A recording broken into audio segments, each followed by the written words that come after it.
Advice to a student from a foreign country. My advice to a student from a foreign country would be to talk. Talk as much as you can to the people who live in the place that you are visiting. Talk to them and practice your new language skills. Learn all the funny sayings and different words that make up their language. Talking is the only way to really learn a language. Listen to people and talk to people. If you talk to people, you will also learn about their culture. I have a friend from Japan. His name is Nori. He often comes to see me just so that he can practice his English. He gets confused about words that sound the same but mean different things. He was asking me about the words see and see. I explained to him that they do sound the same, but they are spelled differently, and they mean different things. Nori is learning some of our funny sayings from different people. One morning, I asked him how he was, and he said, "Alive and kicking." Another morning, when I asked him how he was, he said, "So-so." He laughs about these strange sayings that we use. He is learning English quickly because he spends a lot of time with English-speaking people. He likes to have lunch with my friends and me because we ask him questions about his homeland, and he answers us in English. If he doesn't understand our questions, we spend time explaining what we mean to him. He says that he enjoys being here. He thinks that the people are very friendly. We enjoy speaking to him and helping him to learn English. We also enjoy learning about his country. It is enjoyable for us to meet new people and learn about new things. Come to the fair. Fall fairs have been a feature of North American life since early in the 19th century. At the end of the harvest, people from rural areas have come together to celebrate. Usually, these fairs take the form of a competition regarding the best of all farm products of that year. Depending on the part of the country and its most important crop, fall fairs can begin as early as August or as late as November. They usually last several days. When the United States and Canada were organized, they were divided into small units called counties. Larger units were called states or provinces. Many of the best-known fairs are county fairs or state fairs. There are also smaller local fairs and larger ones too, like the Canadian National Exhibition in Toronto, Ontario. Since these fairs are usually annual events, many have developed permanent buildings over the years. Most of these are large barn-like structures. These buildings are used to display new products for farm life, such as tractors, home furnishings, and water systems. Several barns are usually necessary to house all the horses, cows, pigs, goats, sheep, chickens, and other animals in competition. There must also be room to display all the vegetables, berries, and fruits in competition.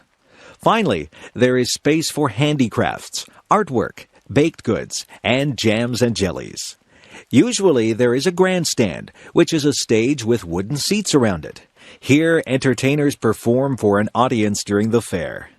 Country and Western singers are usually popular at fairs, but so are comedians, clowns, dancers, and musicians.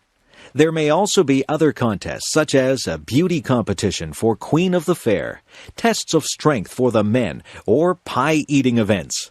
Most fairs also have a racetrack, which is used for horse racing, or in some cases, auto racing. Fairs have helped to improve animal breeds, and races encourage the breeding of fast horses. Plowing contests test the strength and steadiness of horses, and so do pulling contests. This spirit of competition has led to improvements in all areas of farming. Every kind of grain, fruit, vegetable, berry, and animal is tested, and only the best win a ribbon.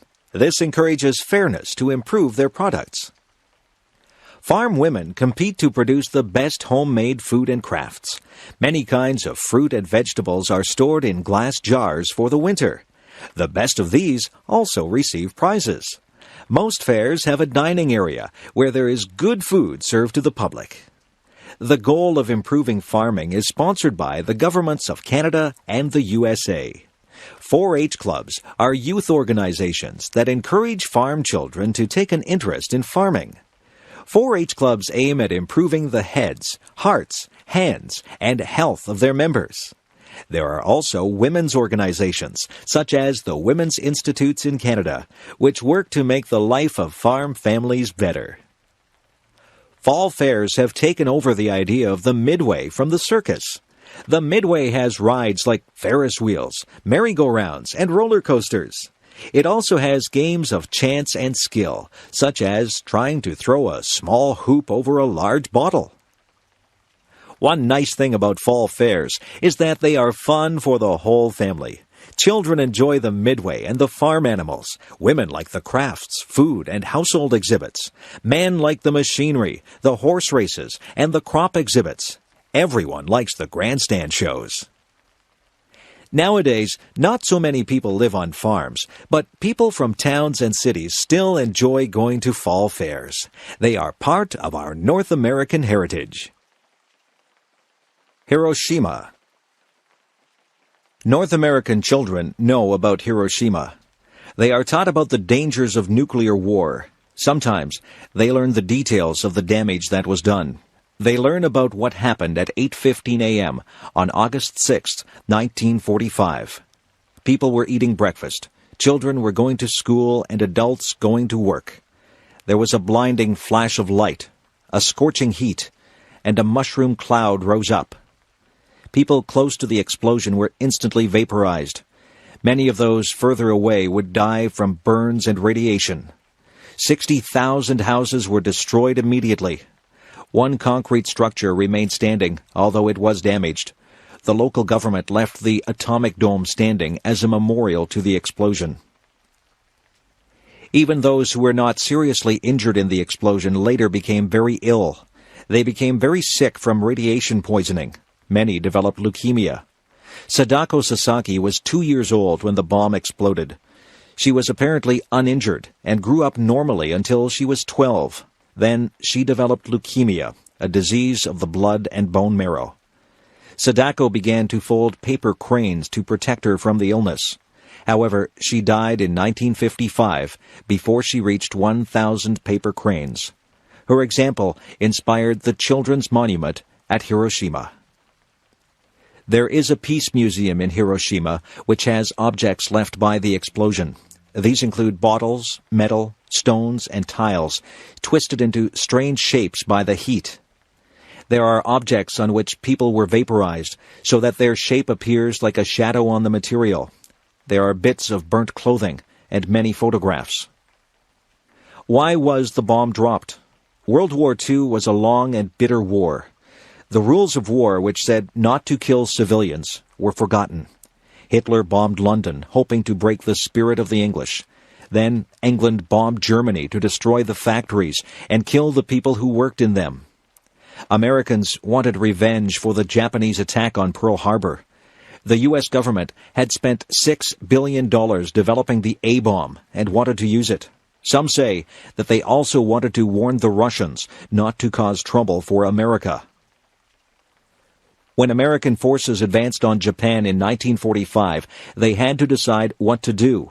Would Japan surrender, or would they fight to the last soldier? American leaders feared that they might lose many men by an invasion. Dropping the atomic bomb would end the war very quickly. President Truman made the decision to use it. Since then, most people have felt that this decision was wrong. It was such a terrible thing to do to people, children, old people, women, men, and babies. Hiroshima inspired many people to try to ban the bomb. They wanted to ensure that atomic bombs would not be used again. Even some of the scientists and air crews involved in making and dropping the bomb at Hiroshima wanted it banned. Perhaps if we can all remember what happened that day, there will be no more Hiroshimas. Niagara Falls. Niagara Falls is one of the world's leading tourist attractions. Millions of people around the world visit here each year. Summers at the falls are especially busy, with traffic jams and parking problems. However, the falls are beautiful in winter, too. Many have asked why people travel so far to see water falling over a cliff. The size and beauty of Niagara Falls help to make it special. While many falls are higher than Niagara, very few are as wide or have such a volume of water. It also helps that Niagara is relatively easy to travel to.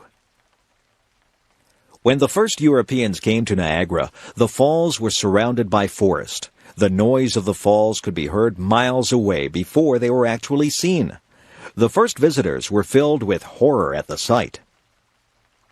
Later, fear ceased to be the main emotion inspired by the falls. Later, visitors were impressed by the beauty and grandeur of the falls, which overwhelmed them with wonder. By the 1830s, people were able to come to the falls by railway. As more and more people came, the tourist industry developed. Early tourism was not well regulated, and there were many complaints about cheats and swindles. Today, there are similar complaints about tourist junk and high prices. The majority of tourists stay on the Canadian side. There are two falls separated by an island. Since the Niagara River forms the boundary here between Canada and the United States, each country has one of the falls. The Canadian Horseshoe Falls is wider and more impressive than the American Rainbow Falls. About 9 times more water goes over the Canadian falls. Nonetheless, there is much to be seen on the American side. The island in the middle, Goat Island, is one of the best places to view the falls and rapids.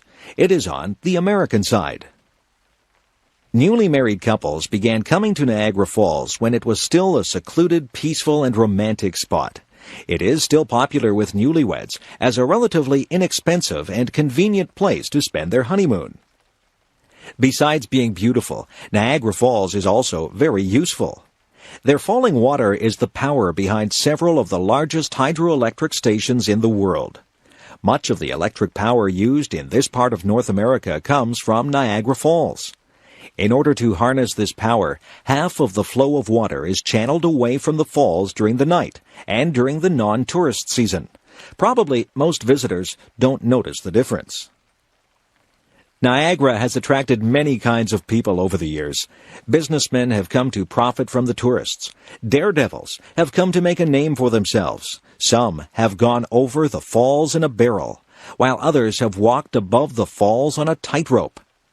Poets and artists have visited here to capture its beauty. Lovers have come to gaze on its romantic scenery. All of these and many others have helped to make Niagara Falls world famous. Cowboys.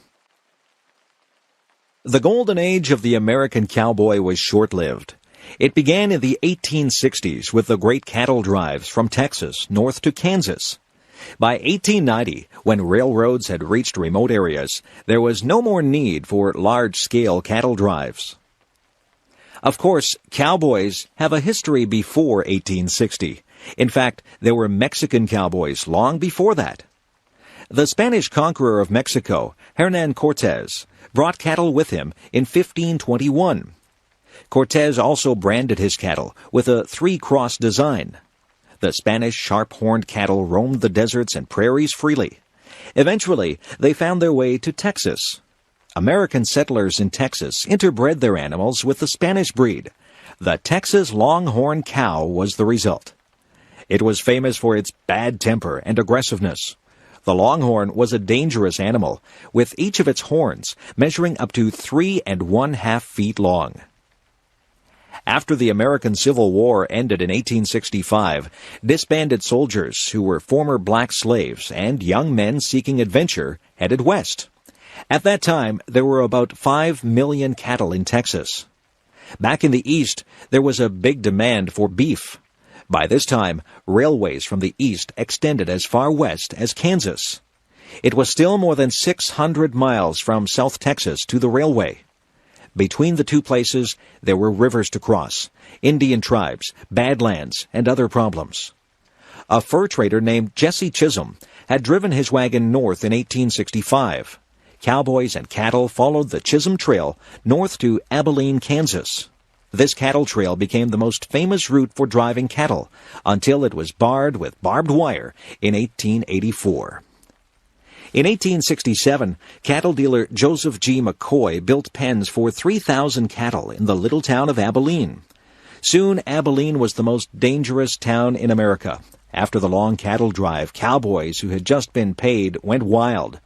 Sheriff Wild Bill Hickok tamed Abilene in 1871 by forcing cowboys to turn over their guns when they arrived in town. Other towns replaced Abilene as the wildest town in the West: Newton, Wichita, Ellsworth, and Dodge City. In Kansas, a herd of 3,000 Texas Longhorns might sell for $100,000, making the rancher rich. The cowboys might get $200 in wages, which often disappeared on drink, women, and gambling. Getting cattle to Kansas was far from easy. One of the biggest difficulties was getting the herd across rivers, especially when the river was high. There were no bridges. In 1871, 350 cowboys driving 60,000 cattle waited 2 weeks for the water level in the Red River to go down. Food for men and animals was also difficult to find at times. An early cattleman developed the chuck wagon, which were both a supply wagon and a portable kitchen. In the 1870s, there were probably 40,000 cowboys in the West. After the prairies were fenced in, there was less work. Large ranches still employ cowboys to round up the cattle for branding or for sale. Even today, about 20,000 cowboys still work in North America. George W. Bush, Jr. George W. Bush, Jr. was inaugurated as the 43rd President of the United States on January 20th, 2001. Of course, people knew that he was the son of the 41st President, George H. W. Bush. He had also been governor of Texas since 1994. However, aside from this, he was not very well known outside of Texas. Why then did so many people want him to run for president in 2000? Many Republicans thought that the Democrats could be defeated in 2000, but they themselves lacked a candidate with strong appeal. As the election approached, leading Republicans worried about whom to support. Some of the most powerful Republicans were state governors. They began to look around at each other for a possible candidate. Most eyes turned to George W. Bush, the governor of Texas. In November 1998, Bush was re-elected as governor by an impressive margin. By now, Bush was the leading Republican candidate in the polls. Of course, one advantage that Governor Bush had was a familiar name. In fact, when he did well in some early polls, it is likely that some people really voted for his father. They thought that George H. W. Bush was running again. The Bush family was able to swing a lot of support to George W. It also helped that his brother Jeb was now governor of Florida. Parents George and Barbara were both born in eastern United States, but in 1948, George moved to Texas, where he made a fortune in the oil business. He went into politics in the 1960s and 70s and served in a number of important positions. He was Ronald Reagan's vice president from 1981 to 1989 and president from 1989 to 1993. George W. was born in 1946, the oldest of the Bush children. 3 more brothers and 2 sisters were also born. The youngest sister died of leukemia as a child. George W. attended the same prestigious Eastern colleges as his father. Then he came back to Texas and was a fighter pilot with the Texas Air National Guard. During the early 70s, he wandered from place to place, trying different jobs. After attending Harvard Business School from 1972 to 1975, he came back to Texas and started his own oil exploration company. Although it wasn't as profitable as his father's company, he eventually sold his stock shares for a considerable amount of money. In 1978, he ran for the Senate of the United States, but was defeated. He became closely involved in his father's campaign for president in 1988. Here he developed a lot of the political skills he was later able to use to run for office himself. In 1989, back in Texas, George W. organized a group that bought the Texas Rangers baseball team. He later sold the team in 1998 and made a $14 million profit. In 1994, he surprised the political world by defeating the incumbent governor of Texas. As governor, he pushed ahead with an energetic program, which reflected neoconservative values. However, George W. did not appear as an ideologist to people. Even his opponents were willing to work with him. When he ran for president in 2000, Bush described himself as a compassionate conservative. Only time will tell how successful Bush will be as U.S. president. Handel's Messiah. George Frederick Handel was a native of Germany and spoke with a German accent all his life. Most of that life, however, was spent in London, England. As a young musician, Handel's sponsor was the Elector of Hanover. Later on, when the Elector became King George I of England, he continued to sponsor Handel. The young Handel went to Italy to study opera. Opera had become a very fashionable entertainment for the upper classes. Handel traveled to England in 1711 and made an immediate success with his operas. Queen Anne granted him a royal pension for life in 1713. Because of this initial success, Handel tried to start a permanent opera company in London, but this failed, and Handel lost money. Since operas used full stage settings with costumes, scenery, and props, they were expensive to produce. Handel decided to produce oratorios in which the parts were simply sung without actions. On August 22, 1741, Handel began to work on his oratorio, The Messiah. The text was made up of passages from the Bible relating to the birth, life, and death of Jesus. Handel worked on it feverishly, missing meals and going without sleep. He finished it 24 days later. When he was asked how he felt on completing it, Handel said, "I thought I saw all heaven before me, and the great God himself." In the fall of 1741, Handel received an invitation from the Lord Lieutenant of Ireland to present operas and concerts there. Handel traveled from London to Dublin with his entire luggage and many of his singers. However, in order to rehearse on the way, he had to hire local people to fill in. Once, the composer soundly criticized one local singer who failed to meet his standards. Handel was warmly received in Dublin, where his concerts were sold out. Even his rehearsals were considered newsworthy by the local papers. The Messiah was first publicly performed on April 13, 1742. 700 people squeezed into a 600-seat theater to hear it. A notice had requested that ladies attend in hoopless skirts and that gentlemen come without their swords. A Dublin paper reported, "Words are wanting to express the exquisite delight it afforded to the admiring crowded audience." All proceeds were donated to charity, as the church choirs had refused to participate except on those conditions. Handel returned to London in August 1742 and prepared the oratorio for the London stage. The Messiah made its London debut on March 23, 1743, with King George II in the audience. It was during the Hallelujah Chorus that the king jumped to his feet and so initiated a tradition that has lasted ever since. With such oratories, Handel was able to re-establish his popularity and restore his finances in London. The Messiah continued to be performed.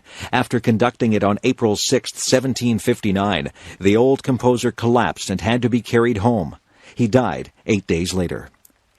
The Messiah remains Handel's most popular work, combining wonderful music with inspiring religious sentiments.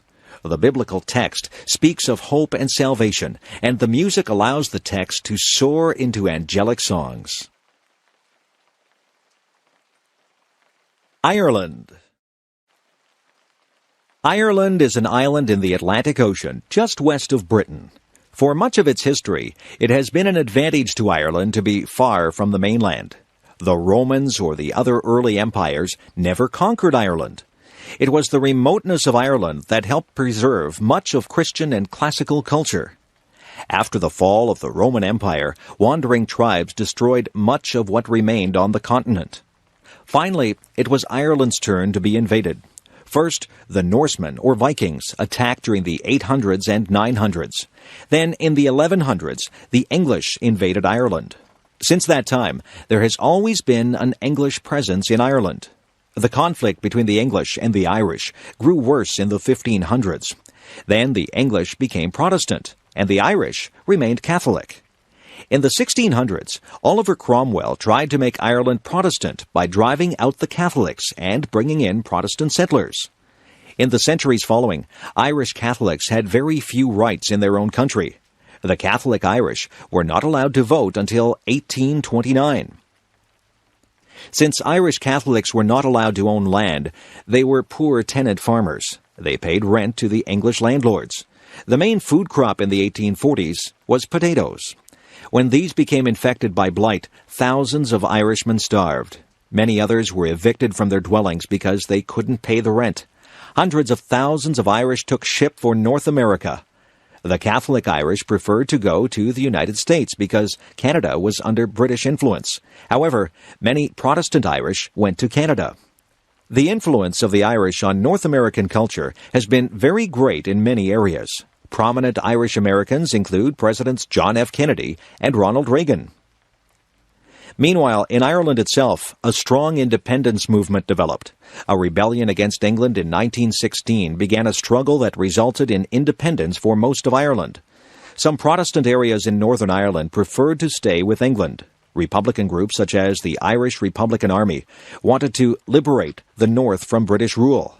Nowadays, conflict between Protestants and Catholics is limited to these northern counties.